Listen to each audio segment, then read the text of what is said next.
하나님 말씀은 사무엘상 24장 말씀입니다. 어제 이어서 사무엘상 24장 오늘 본문 말씀 1절부터 15절까지 말씀을 보도록 하겠습니다. 사무엘상 24장 1절부터 15절까지 말씀을 읽도록 하겠습니다. 여러분이 잘 아시는 말씀입니다. 다윗이 동굴에서 사울을 마주하고 이렇게 사울을 살려서 보내준 그런 사건입니다. 제가 말씀을 읽도록 하겠습니다. 사무엘상 24장 1절부터 15절까지 말씀입니다. 사울이 블레셋 사람을 쫓다가 돌아오매 어떤 사람이 그에게 말하여 이르되 보소서 다윗이 엔게디 광야에 있더이다 하니 사울이 온 이스라엘에서 택한 사람 3,000명을 거느리고 다윗과 그의 사람들을 찾으러 들염소 바위로 갈새 길가 양의 우리에 이른즉 굴이 있는지라 사울이 뒤를 보러 들어가니라.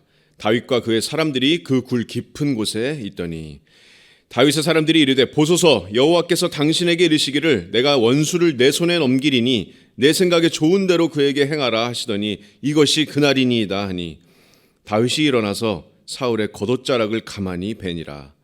그리한 후에 사울의 옷자락 뱀으로 말미암아 다윗의 마음이 찔려 자기 사람들에게 이르되 내가 손을 들어 여호와의 기름 부음을 받은 내 주를 치는 것은 여호와께서 금하시는 것이니 그는 여호와의 기름 부음을 받은 자가 됨이니라 하고 다윗이 이 말로 자기 사람들을 금하여 사울을 해하지 못하게 하니라. 사울이 일어나 굴에서 나가 자기 길을 가니라. 그 후에 다윗도 일어나 굴에서 나가 사울의 뒤에서 외쳐 이르되 내 주 왕이여 하매 사울이 돌아보는지라 다윗이 땅에 엎드려 절하고 다윗이 사울에게 이르되 보소서 다윗이 왕을 해하려 한다고 하는 사람들의 말을 왕은 어찌하여 들으시나이까. 오늘 여호와께서 굴에서 왕을 내 손에 넘기신 것을 왕이 아셨을 것이니이다. 어떤 사람이 나를 권하여 왕을 죽이라 하였으나 내가 왕을 아껴 말하기를 나는 내 손을 들어 내 주를 해하지 아니하리니 그는 여호와의 기름 부음을 받은 자이기 때문이라 하였나이다. 내 아버지여 보소서 내 손에 있는 왕의 옷자락을 보소서. 내가 왕을 죽이지 아니하고 겉옷자락만 베었은즉 내 손에 악이나 죄가가 없는 줄을 오늘 아실지니이다. 왕은 내 생명을 찾아 해하려 하시나 나는 왕에게 범죄한 일이 없나이다. 여호와께서는 나와 왕 사이를 판단하사 여호와께서 나를 위하여 왕에게 보복하시려니와 내 손으로는 왕을 해하지 않겠나이다. 옛 속담에 말하기를 악은 악인에게서 난다 하였으니 내 손이 왕을 해하지 아니하리이다. 이스라엘 왕이 누구를 따라 나왔으며 누구의 뒤를 쫓나이까. 죽은 개나 벼룩을 쫓음이니이다. 그런즉 여호와께서 재판장이 되어 나와 왕 사이에 심판하사 나의 사정을 살펴 억울함을 풀어주시고 나를 왕의 손에서 건지시기를 원하나이다 하니라. 아멘. 정말 드라마틱한 장면입니다. 여러분 세상은 말합니다. 당한 만큼 갚아줘라. 그래서 사람들이 이렇게 우리가 유명한 영화죠. 테이큰이나 영화 아저씨 같은 그런 통쾌한 복수 영화에 이렇게 열광하는지도 모르겠습니다. 하지만 성경은 세상의 문화와는 정다른 이야기를 합니다. 정반대의 이야기를 합니다. 하나님의 말씀은 복수는 오직 누구의 것이라고 말씀하죠? 복수는 오직 하나님의 것이다. 하나님의 손에 달려있다. 이렇게 말씀합니다. 오늘 본문에서 다윗도 그와 같은 확신이 있었습니다. 복수는 오직 하나님의 손에 달려있다. 하지만 자신 앞에 이렇게 무방비 상태로 나타난 그 사울을 그냥 두고 보내는 결정을 내리기까지는 쉽지 않았을 거라고 생각이 됩니다. 저와 여러분도 마찬가지입니다. 아마도 정말 순종하기 힘든 말씀 중에 하나가 아닐까 생각이 됩니다. 우리가 남에게 미움을 받고 해를 당하고 또 불이익을 당하거나 사기를 당하거나 모함을 당하거나 여러 가지로 내가 당했다고 이렇게 생각되는 일들이 있을 때 나에게 해를 가한 사람에게 내가 똑같이 갚아줄 그런 기회가 주어진다면 우리의 죄된 옛사람의 본성은 똑같이 보복하는 것이 우리의 본성입니다. 그것이 당연하다고 인정되는 그런 세상 가운데 우리가 살고 있습니다. 하지만 다윗은 해냈습니다. 자신의 복수를 오직 하나님께만 의탁했습니다. 그래서 다윗의 모습을 통해서 우리도 교훈을 얻기를 원합니다. 다윗이 어떻게 그럴 수 있었을까요? 두 가지 이유가 있었습니다. 첫 번째로 다윗이 오직 복수를 하나님께 맡길 수 있었던 이유는 다윗이 바로 하나님의 뜻을 분별했기 때문입니다. 다윗은 하나님의 뜻을 분별했습니다. 1절부터 7절까지 말씀입니다. 오늘 그 본문에 마치 정말 드라마의 한 장면과도 같은데 이 극적인 순간은 1절에서 3절까지 단 3구절 만에 이렇게 세팅이 됩니다. 지금 블레셋과의 전투에게도 중요하지 않습니다. 사울은 다윗이 엔게디 광야에 숨어들었다는 이야기를 듣자마자 3,000명 정예병을 데리고 다윗을 잡으러 왔습니다. 그리고 3절 말씀에 길가 양의 우리에 이른즉 굴이 있는지라 사울이 뒤를 보러 들어가니라. 다윗과 그의 사람들이 그 굴 깊은 곳에 있더니 이렇게 말씀합니다. 자, 뒤를 보러 들어가니라 라는 말씀의 의미는 사울이 자신의 병사들을 뒤로 하고 지금 잠시 화장실에 볼일을 보기 위해서 혼자 그 굴에 들어갔는데 놀랍게도 그 굴은 다윗과 그의 사람들이 몸을 숨기고 있던 곳이었습니다. 그래서 다윗과 다윗 사람들이 몸을 숨기고 굴에 이렇게 숨어 있을 때 사울이 제 발로 그 굴에 볼일을 보러 이렇게 들어오게 됩니다. 다윗의 사람들은 지금 말은 못하지만 어떤 마음이었을까요? 이것은 의심할 여지 없이 하늘이 준 기회이다. 그들은 지체 없이 다윗한테 재촉합니다. 4절 말씀에 다윗의 사람들이 이르되 보소서 여호와께서 당신에게 이르시기를 내가 원수를 내 손에 넘기리니 내 생각에 좋은 대로 그에게 행하라 하시더니 이것이 그날이니이다. 자, 이런 말씀을 여호와께서 다윗에게 직접 이르셨다는 이 기록은 사무엘상에는 없습니다.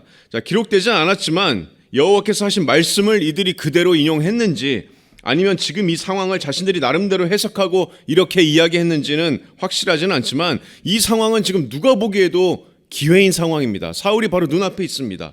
자신들을 죽이려고 하던 그 원수 이스라엘의 왕 사울이 바로 한치 앞에 있습니다. 한 걸음으로 한 칼에 사울을 쓰러뜨릴 수 있고 왕권을 잡을 수 있는 그런 기회가 눈앞에 있습니다. 절호의 기회입니다. 하지만 다윗이 어떻게 행동합니까? 4절 후반부에 다윗이 일어나 사울의 겉옷자락을 가만히 베니라. 자, 마치 사무엘상 15장에서 사울이 떠나려는 사무엘의 겉옷자락을 잡다가 찢었을 때 사무엘이 사울에게 이렇게 얘기하죠. 마치 이같이 여호와께서 왕에게 이스라엘 나라를 떼어버리셨다. 이렇게 말했던 것을 상기시키는 장면입니다. 다윗은 알았습니다. 자신이 왕이 될 것을 알았습니다. 바로 전장에 어제 본문 23장 17절 말씀에 요나단이 다윗에게 이렇게 말한 것을 기억하실 겁니다. 너는 이스라엘의 왕이 되고 나는 내 다음이 될 것을 내 아버지 사울도 안다 아니라. 자, 하지만 다윗은 어떻게 하나님께서 그 왕국을 이스라엘 왕국을 다윗에게 주실지는 알 수가 없었습니다. 내가 여기서 사울의 목숨을 뺏어서 얻는 것인가? 이것이 옳은 일인가? 이것이 과연 하나님께서 주신 기회인가? 아니면 내 욕심대로 행할 그런 유혹의 순간인가? 하지만 다윗은 하나님의 뜻을 올바로 분별했습니다. 내가 하나님의 말씀을 어기면서 십계명의 그 말씀을 어기면서 살인을 하면서까지 무엇보다도 자신의 말처럼 하나님 앞에서 구별된 기름 부은 자를 내 손에 피를 묻혀서 왕국을 차지하는 것은 하나님의 뜻이 아니다 이렇게 판단했습니다. 그래서 7절 말씀에 흥분과 이런 살이에 가득 찬 자기의 사람들을 금하여서 사울을 해치지 못하게 하고 자, 그때 아무것도 모르던 사울은 유유히 그 굴을 빠져나가게 됩니다. 다윗은 자신의 감정이나 어떤 이 상황보다는 하나님의 뜻을 하나님의 말씀을 분별하기에 이르렀습니다. 그래서 사랑하는 성도 여러분, 우리가 어떻게 복수를 온전히 하나님께 맡길 수가 있습니까? 어떻게 복수가 하나님의 것이다 이렇게 선포할 수 있습니까? 하나님의 뜻을 알아야 합니다. 하나님의 뜻은 미스테리가 아닙니다. 로마서 12장 19절 말씀은 분명하게 말씀하고 있습니다. 내 사랑하는 자들아 너희가 친히 원수를 갚지 말고 하나님의 진노하심에 맡기라. 기록되었으되 원수 갚는 것이 내게 있으니 내가 갚으리라. 이렇게 로마서 12장 19절 말씀은 말씀합니다. 원수 갚는 것이 나 여호와 하나님께 있다. 자, 이 말씀은 우리가 원수를 갚는 권한이 우리에게 있는 것이 아니라 그 권한과 그 권위는 오직 하나님께만 속하였다는 그런 의미입니다. 나훔 1장 2절 말씀도 선포합니다. 여호와는 보복하시는 하나님이시니라. 그래서 여러분 미워하는 사람이 있으십니까? 아니면 여러분을 뒤에서 욕하는 사람이 있습니까? 아니면 해를 가하는 사람이 있습니까? 아니면 모욕을 주거나 불이익을 주거나 사기를 치거나 당하는 일이 있습니까? 그럴 때 내 감정이 먼저 차올라서 똑같이 갚아주거나 기회가 왔을 때 나도 똑같이 해를 가할 수 있는 그런 유혹이 든다면 하나님의 뜻이 무엇인지 다시 한번 분별하시기를 바랍니다. 하나님의 뜻은 복수를 온전히 하나님께 맡기는 것입니다. 내 손으로 갚는 것을 하나님께서는 허락하지 않으십니다. 그것은 하나님 앞에 불경한 것입니다. 왜냐하면 내가 하나님의 자리에서, 내가 심판자의 자리에서 내가 심판하고 내가 갚는 것입니다. 하지만 오늘의 본문 다윗처럼 우리가 향할 곳은 그런 심판의 자리가 아니라 하나님의 법정 아래입니다. 언제나 정의가 이루어지는 그런 최고의 법정으로 우리가 우리의 사건을 하나님께로 가져가는 것입니다. 왜냐하면 우리는 하나님의 공의를 전적으로 신뢰하기 때문입니다. 그것이 다윗이 하나님께 복수를 온전히 의탁할 수 있었던 두 번째 이유입니다. 다윗은 하나님의 공의하심을 전적으로 신뢰했습니다. 8절부터 15절까지 말씀입니다. 자, 8절 말씀에 사울이 나가자 다윗도 일어나서 굴에서 나가서 사울의 뒤에서 외쳐 이르되 내 주 왕이여, 이렇게 등 뒤에서 다윗이 외치죠. 아마 사울은 이 소리를 듣자마자 온몸에 아마 전기가 통하는 듯이 전율이 일어났을 것 같습니다. 믿기지 않겠지만 지금 다윗이 눈앞에서 자신한테 절을 하고 있습니다. 다윗은 사울한테 대답할 시간도 주지 않고 일어나서 사울에게 외칩니다. 11절 말씀에 자, 여기 옷자락을 벗어서, 자, 여호와께서 왕을 나에게 넘기신 것을 이제 아셨습니까? 하지만 나는 왕이 하나님께 구별된 기름 부은 자라 해치지 않았습니다. 왕은 나를 그토록 죽이려 했지만 나는 이처럼 죄가 없습니다. 결백하고 무죄합니다. 이 옷자락이 증언합니다. 이 옷자락보다 나는 더 뵐 수 있었지만 나는 하지 않았습니다. 그리고 12절 말씀에 여호와께서 나와 왕 사이를 판단하사 여호와께서 나를 위하여 왕에게 보복하시려니와 내 손으로는 왕을 해하지 않겠나이다. 자, 다윗은 이 순간 사울이 어떻게 행동할지, 어떤 마음의 변화가 있을지, 3,000명의 군사를 지금 당장 불러서 자신을 바로 죽여버릴지 확신할 수 없었지만 다윗은 모든 보복을 여호와께 맡겼습니다. 왜냐하면 다윗은 여호와께서 사울에게 보복하실 것이라는 그런 확신이 있었기 때문입니다. 13절에서 다윗은 옛 속담에 말하기를 악은 악인에게서 난다 하였으니 내 손이 왕을 해하지 아니하리이다, 이렇게 말합니다. 자, 이 옛 속담은 다윗을 변호함과 동시에 사울을 정죄합니다. 자, 내 손은 왕을 해하지 않습니다. 내 손은 깨끗합니다. 악은 오직 악인에게서만 난다고 하는 속담이 있는데, 그럼 과연 나를 죽이려고 하는 자가 누굽니까? 왕 당신이 아닙니까? 이스라엘의 왕이신 분이 고작 죽은 개나 벼룩과도 같은 나를 죽이려 나오셨습니까? 그리고 15절에서 다윗은 말합니다. 그런즉 여호와께서 재판장이 되어 나와 왕 사이에 심판하사 나의 사정을 살펴 억울함을 풀어주시고 나를 왕의 손에서 건지시기를 원하나이다 하니라. 자, 다윗이 여호와께 보복을 전적으로 맡길 수 있었던 것은 재판장이 되시는 하나님의 공의를 신뢰했기 때문입니다. 자, 15절 말씀을 다른 말로 하면 여호와께서는 재판장이시고 나와 왕 사이를 심판하신다면 공의로우신 여호와께서 왕께 보복하실 것입니다라는 다윗의 확신입니다. 자, 사건은 여호와의 손에 달려 있다. 여호와께서 고발하실 것이고 여호와께서 구형하실 것이고 여호와께서 심판하실 것이다. 여호와께서 재판하실 것이다. 그것이 바로 하나님의 성품입니다. 악한 자를 벌하시고 심판하시는 공의의 하나님을 신뢰함이 우리가 복수를 온전히 하나님께 맡길 수 있는 두 번째 이유가 됩니다. 그리고 하나님께 기도로 간구할 수 있는 이유가 됩니다. 시편 54편 5절 말씀은 주께서는 내 원수에게 악으로 갚으시리니 주의 성실하심으로 그들을 멸하소서, 이렇게 간구합니다. 사랑하는 성도 여러분, 악한 일을 당할 때, 내가 해를 당할 때, 불이익을 당할 때 악을 악으로 갚지 마시고 모든 것을 하나님께 맡기시기 바랍니다. 감정이 앞서다 보면 말씀에 순종하기가 힘들지도 모릅니다. 그래서 우리가 하나님의 말씀이 필요한 이유입니다. 하나님께서는 우리에게 죄된 옛사람의 습성을 버리고 보복을 품지 마라, 모든 것을 하나님께 맡겨라, 이렇게 말씀하십니다. 그래서 사도 바울도 처형당하기 직전에 마지막으로 디모데에게 남긴 그 서신서인 디모데 후서 4장 14절 말씀에서 이렇게 말씀합니다. 구리 세공업자 알렉산더가 내게 해를 많이 입혔음에 주께서 그 행한 대로 그에게 갚으시리니. 이렇게 디모데에게 썼습니다. 바울 또한 하나님의 법정의 그 심판을 의탁했습니다. 하나님께서 공의로우셔서 그 원한을 풀어주실 분임을 믿었기 때문입니다. 바울은 낙심하지 않았습니다. 그래서 오늘 본문을 통해서 다윗이 온전히 하나님께 복수를 맡길 수 있었던 그런 두 가지 이유에 대해서 살펴봤습니다. 첫 번째는 다윗은 하나님의 뜻을 분별할 수 있었습니다.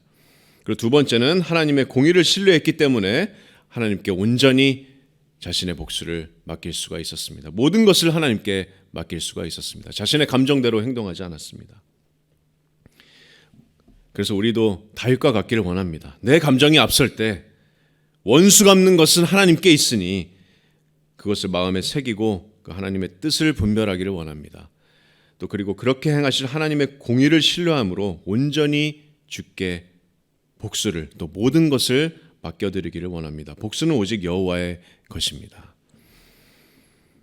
그런데 하지만 더 중요한 것이 있습니다. 보복을 주님께 맡기는 것에서 끝나는 것이 아닙니다. 말씀은 우리에게 더 위대한 것을 명령합니다. 자, 아까 읽었던 로마서 12장 19절 말씀은 내 사랑하는 자들아 너희가 친히 원수를 갚지 말고 하나님의 진노하심에 맡기라. 기록되었으되 원수 갚는 것이 내게 있으니 내가 갚으리라 라고 주께서 말씀하시니라.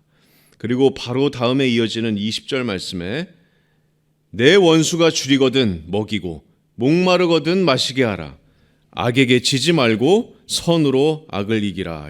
21절은 이렇게 말씀합니다. 성도님들, 우리가 주님의 제자라면 어떤 형태로든 이 세상에서는 핍박을 당하게 될 것입니다. 그것이 주님의 약속입니다.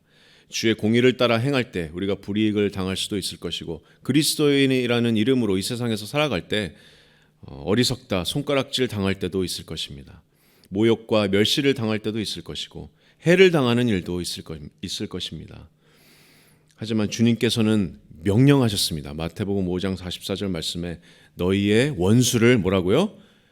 너희의 원수를 사랑하라.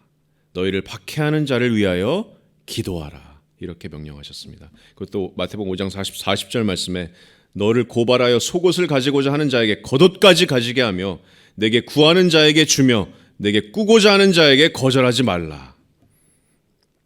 여러분, 이것이 이 땅에서 우리 그리스도인의 삶입니다.